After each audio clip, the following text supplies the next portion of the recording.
Today's review, we've got the second in the series of the saturated in gold dippers. Now this one's got Krush and Citra in it, but what's it going to be like? Keep watching to find out.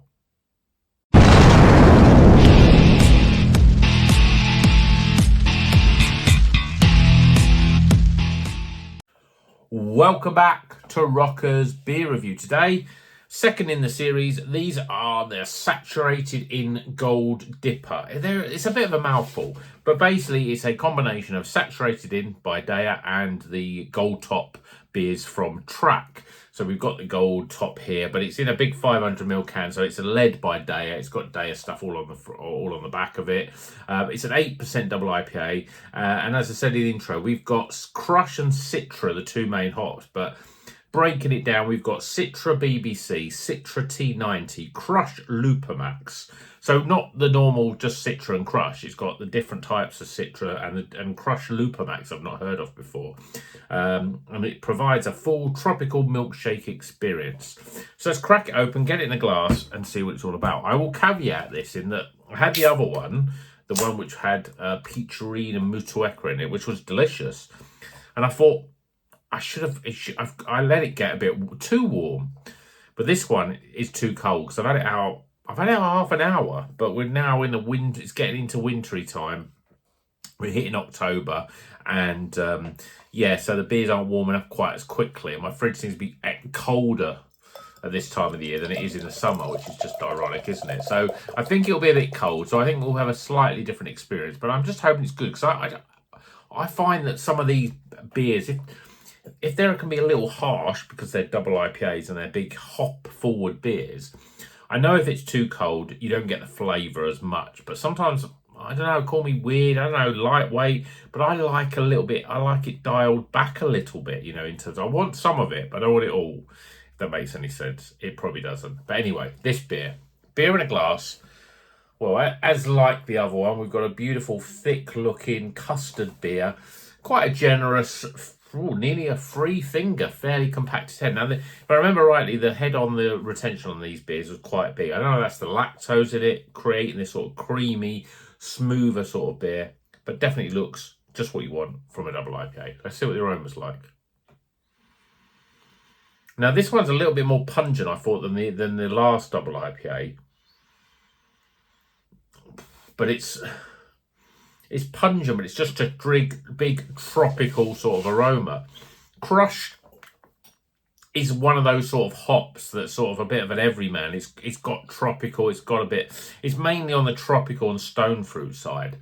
But you couldn't smell it or taste it and go, yeah, Krush, very much mango, or Krush, very much pineapple or grapefruit or whatever. It's a real, you know, an umbongo sort of hop in terms of what it gives off. And I'm getting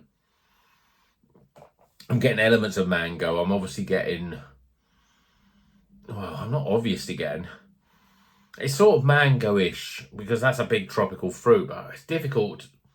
I'll be guessing if I'm saying, oh yeah, papaya, and you know, I'm not really getting pineapple, but passion fruit, that sort of stuff.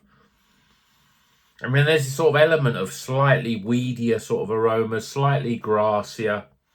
Almost a bit more sort of the New Zealand sort of stuff. But there's no New Zealand hops in this. These are both US hops. But it smells pungent and hoppy. So let's tuck in. Cheers, everyone.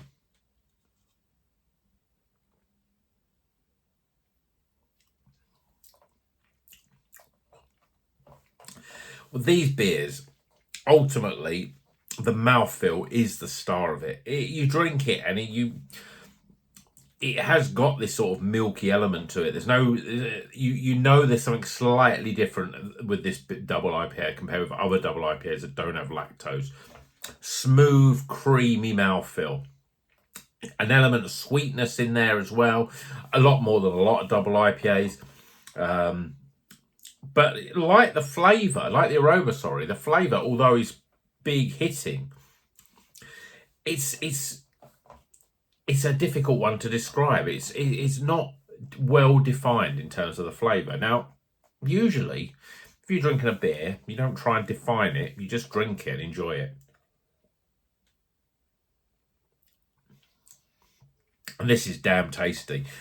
It's just juicy. It's tropical. It is an umbungo, but you've got this creamy sort of flavour to it. It's almost as if you've poured cream over the top of your fruit, and that's the flavour that you're getting. So you get a big bowl of tropical fruit, pour some cream over it, and enjoy that experience. And you're getting something in beer form like that.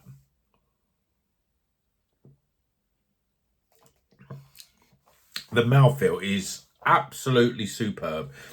I mean, it's almost like drinking something like a Guinness or a Boddington's. It's that sort of body, you know. The carbonation is so soft, and you get this velvety, creamy sort of mouthfeel that you just the hoppiness and the flavors, the fruit type of flavors, just pop slightly different because of it.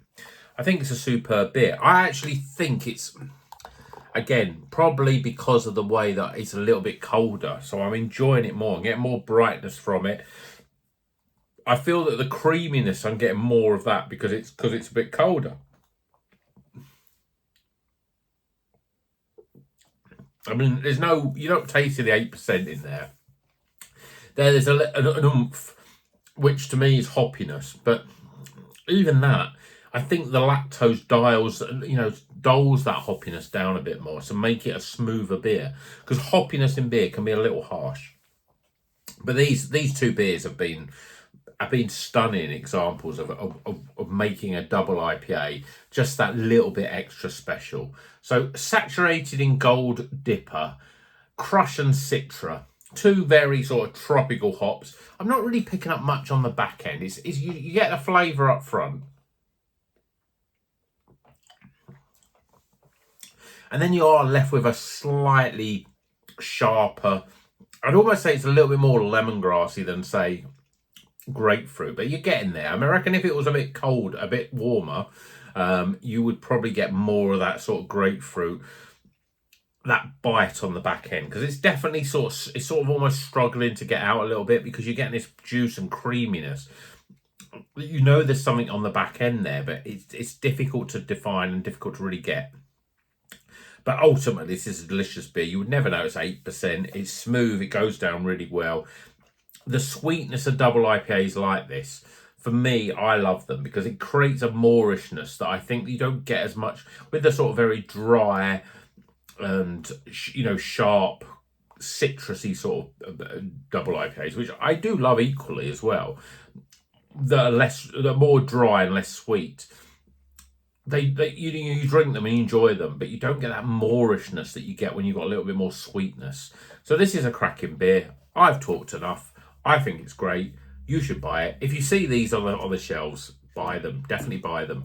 I think either of them are good. I would buy both, just so and maybe buy them both and have them one after the other, so you can get a combination to know what you like. But I'm thinking I prefer this one a little bit, even though Mutueka and Petrine are probably two of my favourite hops. So yeah, a bit of a weird one. I reckon it was just because it was a different circumstance in terms of that being a little bit not as cold as this one. But this is delicious. The other one was delicious. Let's stop rabbiting and get some scores.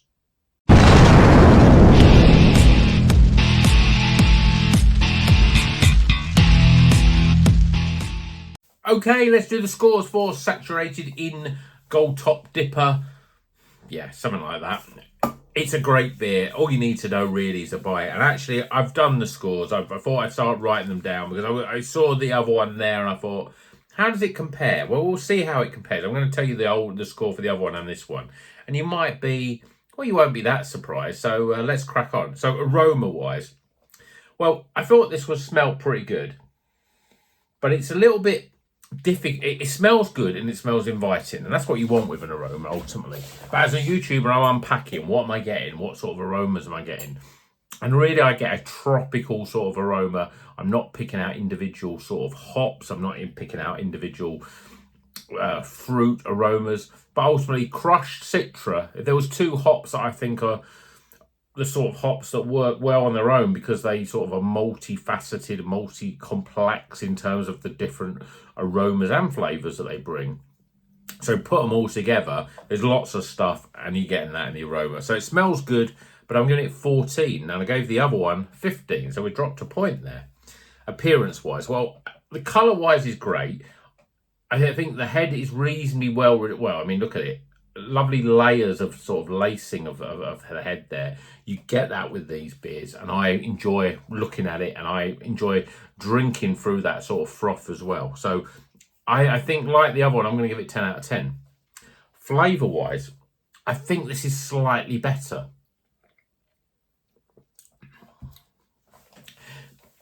You just drink it and you go, I just want to keep drinking it. It's almost addictive in its moorishness.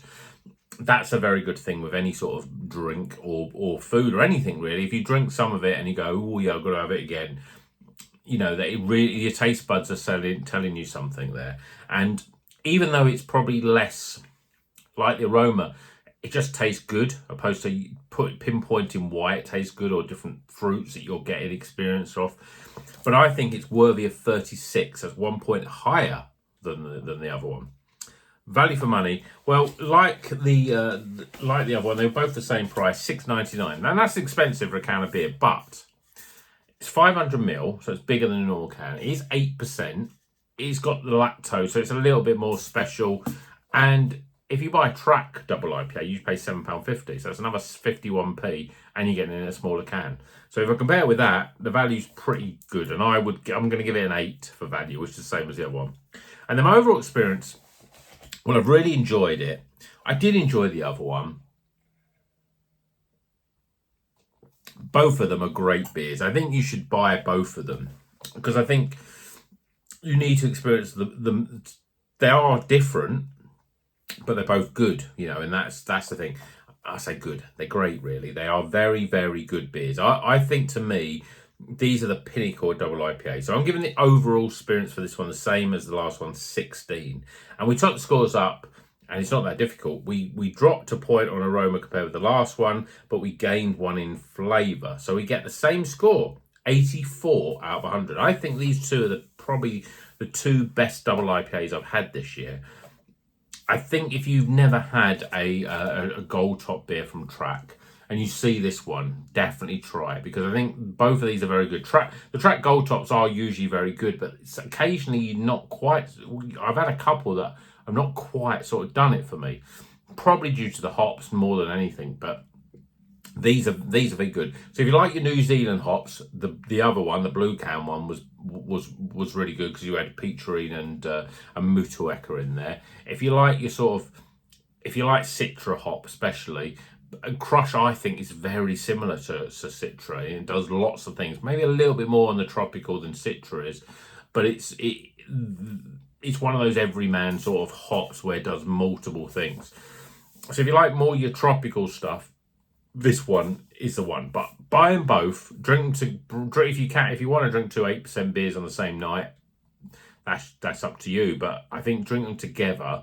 I should have probably drank them together and really gauged the differences between them. And I would have obviously taken them out of the fridge at the same time and drank them that way. But this is very good beer. DEYA and Track. I mean, this is a DEYA-led beer, but it feels like a Track beer. But then it also feels like some of the DEYA from the past. Now, I just think this is very good beers. These are both very good beers, and this series is great. I would have loved a third or fourth one of them with maybe something a little bit different with the hops. But you get your New Zealand, you get your American stuff, so, you know, that it pretty much covers both bases. But these are cracking beers, and I've really enjoyed them. And if you want the pinnacle of what I think a double IPA is all about, these two beers are pretty much it. So I hope you've enjoyed this video. We've had two absolutely stunning beers that are up there with the beer of the years. I'm going to have to work through it, probably closer to the end of the year, which we are getting close to it now, to work out what other beers have got up there. Because off the top of my head, I'm probably thinking, I know this year we've had a very good Polly's double IPA, which I'm trying to look for. We had the recent one, the Luminosa one, but there was another double IPA that was very good. I'm not sure if it was the Parallel Lines or not. I think it was another one, which probably is hidden up there. Yeah, it wasn't the Juno, but we've had some good double IPAs this year. I'm sure there was a Rivington one as well, because they make great double IPAs, and I've got a new Rivington double IPA in the fridge as well. I'm looking forward to that, and I've got a lot of double IPAs left. I bought 15, 16 beers, and 10 of them are double IPAs. So there's lots of double IPAs coming on the channel, so watch out for those. And well, again, hope you've enjoyed this video. Let me know. Have you had any beers that are the beers to beat for the year? Have you already got your sort of beer of the year, even though we're only sort of kicking into October now? Let me know in the comments. And until the next one, well, you know what you do. Drink a craft beer and keep on rocking.